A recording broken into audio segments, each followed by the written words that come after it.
That time I got reincarnated as a demon lord, English, by LordedoMal44. 26 human guests, prisoners, and the leader of the monsters P2.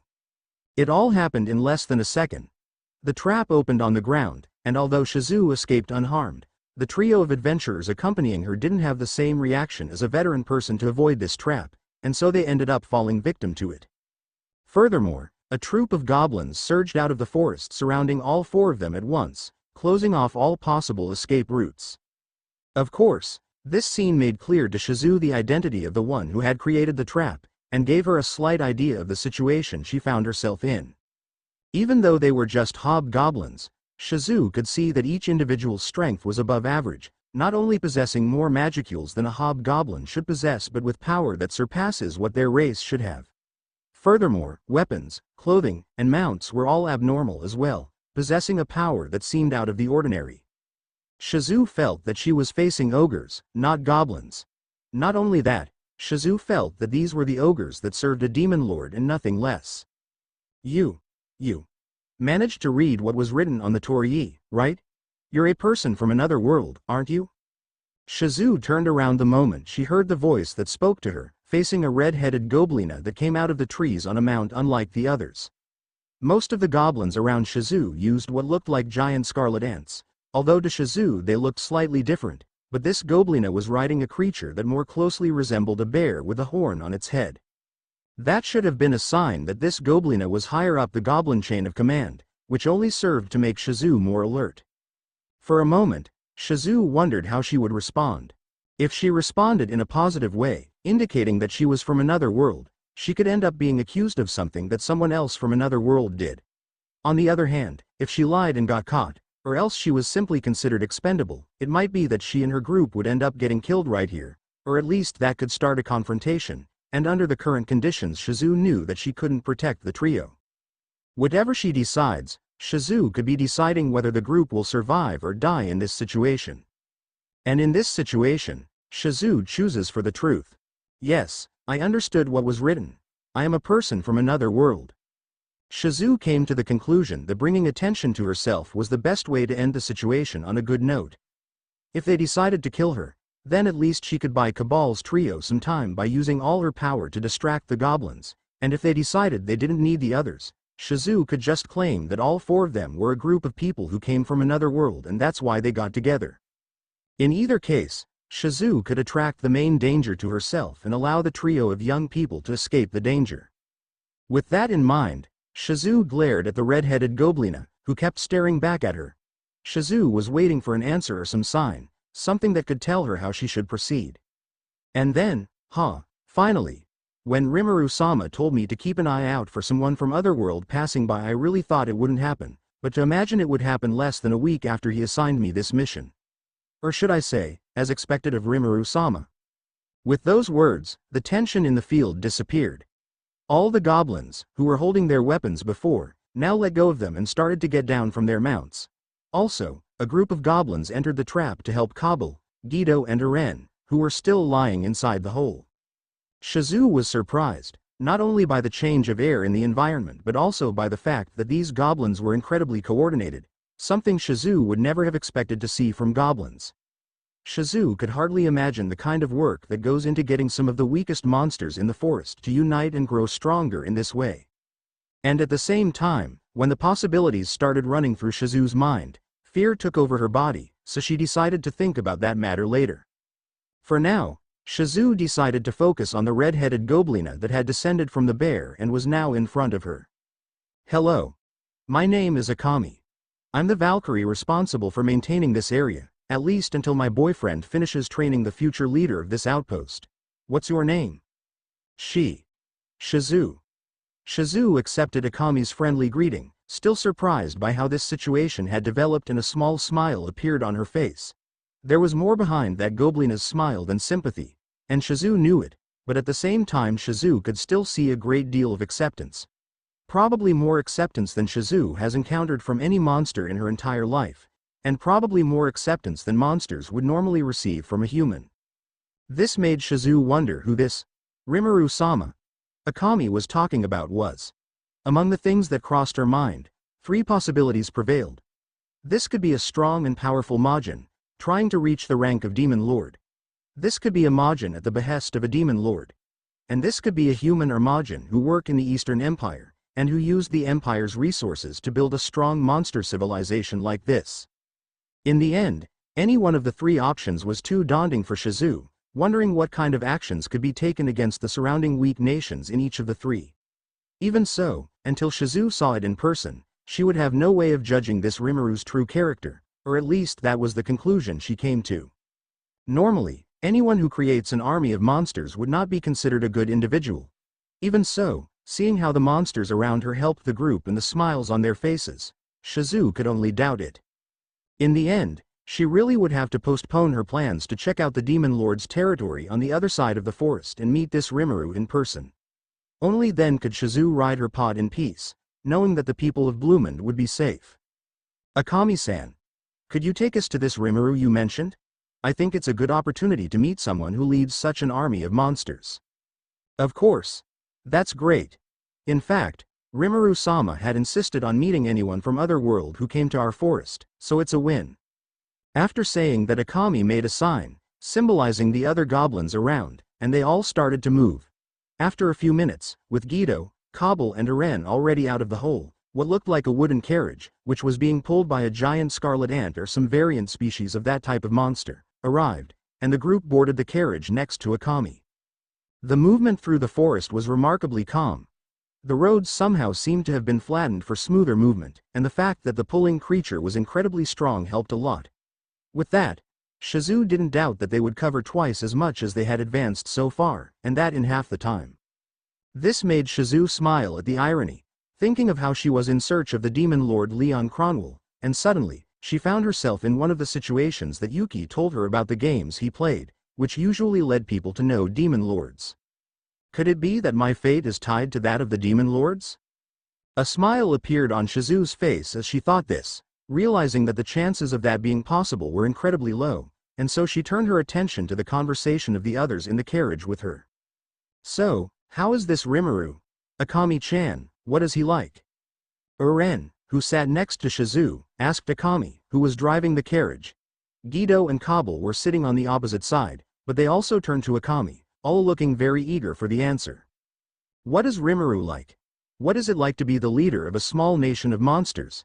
That thought flashed through Shizue's mind, a testament to her anxiety. Rimuru-sama is amazing. He's strong, much stronger than anyone I've seen until now, even my friend. A mage talented enough to use magic with 2 years old and without the need for a teacher, didn't stand a chance when personally confronted Rimuru-sama. His power is simply on another level. Shizue stopped to think, trying to see the implications of it all. The Flamebender couldn't say which was the more impressive of the two, the mage able to use magic since she was a child without the need for a teacher or the one who defeated her, but she could tell that the two of them were absurdly strong. Shizue wasn't sure who was stronger, her in her prime or this Rimuru guy, but she could tell that, just from what was said here, he was much stronger than her current self. Of course, there was the possibility that much of what was said was fabrication. A subordinate showing off from his boss was not that uncommon, even more so among monsters. Even so, Shizue felt strange, not knowing what to do if what Akami said was really true. After all, what kind of monstrosity was this Rimuru? Is it some variant of ogre that decided to dominate the goblins? Or an exceptionally strong Majin? Oh, and Rimuru-sama is really cute too. That little body of his, shaking everywhere when you touch it. It makes you want to hug and squeeze him all the time. Too bad he only lets my friend carry him. According to my friend, he doesn't like people carrying him on their laps, so only she is allowed to do that. She says that to everyone. Cute. Shizue rethought the possibility of being an ogre, her mind wondering what could be the leader of the monsters. A small, fluffy breed, but which, at the same time, possesses great power? Power to the point of resembling a high-level Majin? Shizue simply did not find any race that could be this Rimuru. Also, Shizue began to wonder if it was true that he really didn't like being carried around. Did Akami's friend just not want to be the one carrying him? In the end, she decided not to think about it, not wanting to break any friendships. But please don't get confused. Okay. He's quite serious. Sometimes. Although that's mostly when hunting or fighting. Or during training. Rimuru-sama can be quite frightening at times. So please don't piss him off. He's kind, but as the saying goes, one of the greatest things to fear in the world is the fury of a kind man. Shizu had to internally agree, having seen multiple times in the past the power that a kind person sometimes possessed. When pushed to the limit, a kind man's wrath could be capable of turning the world to ashes, and Shizu's master, the heroine, was one of those kind people who were as dangerous as they were angry, just like the other members of her group. After all, even a hero can get angry, right? There's no way this can't happen. After all, even heroes aren't perfect. After talking for about another hour, the carriage finally arrived at a wall that was not very high, but enough to prevent a person from jumping, and which had a gate that was guarded by a pair of goblins. The carriage passed without any problems, and the goblins didn't even question it when they saw that it was Akami who was driving the carriage. Come on. I'll take you to Rimuru-sama. It might be late, but I'm sure he'll be happy to meet you. First, Akami guided the group to a square that seemed to be in the center of the city, where several other carriages and mounts passed in an organized way through the different streets of the place. The main mounts were even the ants, which seemed to walk without any problem among each other despite the traffic that must have when so many creatures walked through such a small city. After the square, Akami led the group to a more remote area of the city, going down a street where not many people were passing by. When looking around, the place appeared to be a commercial area, and as it was late most of the businesses were already closed, but the noise of metal clanging and the smoke from the chimneys made it clear that some places were still in business. Finally, the group walked further away, reaching an open area within the city. At this point, Kabul, Guido and Aren, the three of them, were completely amazed to see the way in which so many monsters worked together and in harmony. There wasn't a human city that, with the same amount of horses and people, moved with the same speed and quality, but that was a problem that the monsters didn't seem to have. Furthermore, all the goblins around town seemed to be doing their job without any problem, something none of the three adventurers expected to see from such weak monsters. To say they were in awe would be a lot more accurate, seeing as how wonderful the city of monsters was. But that same admiration could not be said to come from Shizu. Of course, there was peace. Shizu has found more peace in this small town than any human town she has ever traveled through. It was like the times when she served under the demon lord Leon Cronwell, a city where everyone knows they must walk in the line and do so willingly, but fear of an exceptionally strong and ruthless individual is the main reason. It's true that the smile Shizu saw on the inhabitants' faces seemed too real for it to be a reign of terror like that, but Shizu couldn't find any other reason for such peace. Furthermore, unlike the trio of adventurers, Shizu was able to understand the actual strength of each of the monsters she passed just by using her magic perception. There is no living creature capable of gathering so many powerful creatures under his command except for high-level Majins and demon lords, which greatly limited the options of who could be the master of this city of monsters, and set troubling precedents over his purpose in building such a city. Shizu thought about calling Hinata so she could assess the situation. Considering the current state she was in, Shizu couldn't defeat even a high-level Majin, proof of how much her strength had decayed over time, but Hinata was different. Hinata had long since surpassed the strength that Shizu had in her prime, and yet Hinata never displayed any selfish behavior and always listened to Shizu. If Shizu was the one to ask, Hinata would likely come to this city, even if some of the cardinals disagreed with that action. But it was too late to think about that now. Shizu did not have the means to communicate instantaneously across long distances like her disciples, and she could not hope to have enough time to return to Ingratia with Ifrit getting closer and closer to taking over her body. The only thing she could do was resolve the situation as peacefully as possible. Finally, Shizu, the trio of adventurers and Akami had finally reached their goal, that is, the training grounds. A week ago, Rimuru-sama was attacked. He didn't give details to anyone, but since that day he has greatly increased his defenses and started training like crazy. That's why I was sure that I would find him here. Wait, you're saying that your leader are in the middle of that? The trio asked at the same time, all of them surprised to see the scene unfolding inside the training ground before them. Most of what could be seen was covered in a cloud of dust, the result of all the constant blows hitting the ground, but the scene could only be described as one hell of a madness. A 5-meter-tall pack of wolves was shooting lightning towards something in its center. Goblins with strange bows were shooting arrows in that same direction, and a few others were even shooting magic. There wasn't a moment when someone wasn't attacking. If one person finished an attack, while he was preparing the next one, a companion beside him would be firing. All against one. This is Rimuru-sama's favorite method of training. A method only he can do and endure.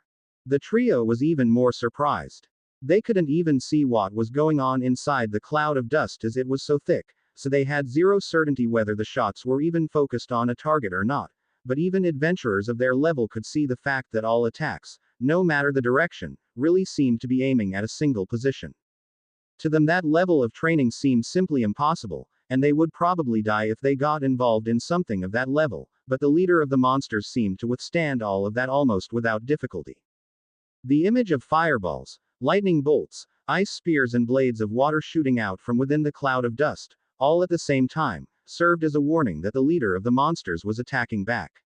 And, even though his attacks were outnumbered, the surrounding monsters seemed to have a lot of trouble dodging all of it, almost as if he anticipated that they would try to dodge and correct the direction of the shot. For the trio, this scene was just insane. And for Shizu, a feeling of relief filled the flamebender's heart the moment she saw the scene before her. The leader of the monsters is very strong, that's true, at least by the basic standards of this world. Still, Shizu is a person who lived with a world that was in a much higher league than this one. Be it Hinata or Yuki, any of his most successful disciples could easily put himself in the same position as the leader of the monsters and walk away unscathed. Both were stronger, faster and had more magicules, at least within what she could feel the leader of the monsters had. And, if that wasn't enough, they were both very talented young people, talents that Shizu knows rarely appear in this world. The leader of the monsters was strong. Perhaps, if he trained a little more, they could lead with a sage-level human, but that was about it. There is no way he can face a stronger person. Even Shizu, in her good times, could have easily beaten the leader of the monster nation. A fact that is unfortunately not true now, due to her very weakened body. While thinking about that, the cloud of dust moved closer to where they were, so the group moved away a little. Since there was no formal wall separating them, they were technically inside the training ground, so they decided to move away so as not to end up getting hurt. Even so, before Shizu could fully pull away, she stopped. Something within the cloud of dust caught Shizu's attention. A slime. A wild slime. A small and fluffy wild slime. He was probably just walking across the field, totally unaware of what was going on there, and would find himself in the middle of all that shooting and fighting. A creature, which is so small and fragile, would find itself dead for no reason, just for being in the wrong place, in the middle of a barrage of gunfire. On a bombing. Shizu knew that was a stupid decision, and completely unnecessary considering that slimes have a very short lifespan due to their low intelligence, but she couldn't stop herself. Before she knew it, Shizu had leapt into battle, reaching where the slime was in less than a second, catching it in her arms and escaping away. She escaped at the last second since, as soon as she got the slime, a short goblin that had a short sword attacked the place where the slime was, and if it wasn't for her he could have hit the slime. Stop the attacks. Someone is inside the training ground.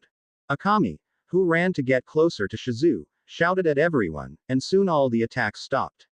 The dust cloud was still a little high, but it was clear that some had approached, not understanding anything about the confusion, but no one seemed prepared to attack again. Shizu inwardly thanked her, glad that her idiotic decision didn't end up with herself being hurt.